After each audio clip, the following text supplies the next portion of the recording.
Bon, la loge de rêve, c'est un espace où on écoute les rêves sans rentrer dans une interprétation, une analyse psychologique ou intellectuelle, mais en déployant les rêves à travers de résonances.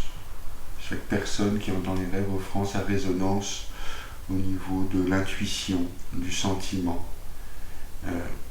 On part du principe que chaque personne qui entend le rêve s'approprie le rêve d'une certaine façon.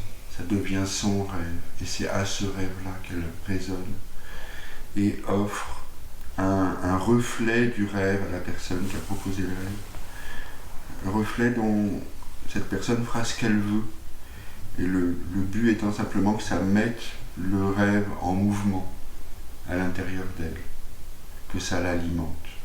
Personne n'a prétention à la vérité du rêve. C'est autant de facettes subjectives qui lui sont offertes.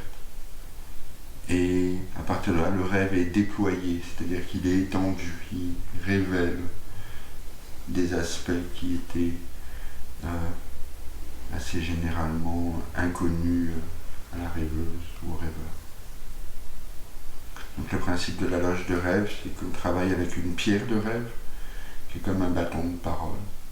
Seule la personne qui a la pierre de rêve parle. Les autres écoutent en offrant une neutralité bienveillante. Et la pierre de rêve circule, d'abord pour recueillir tous les rêves qui sont présents, sans aucun commentaire. Puis, après, la personne qui veut faire déployer son rêve lui donne éventuellement un contexte. Quand est-ce qu'elle a fait ce rêve? S'il y a des personnages, des lieux connus dans ce rêve, quelle est la relation qu'elle a avec eux? Est-ce qu'il y avait des préoccupations particulières au moment du rêve? Aucune question ne lui est posée.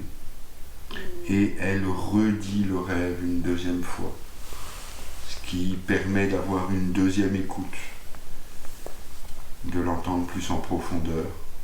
Et puis la pierre circule pour recueillir les résonances.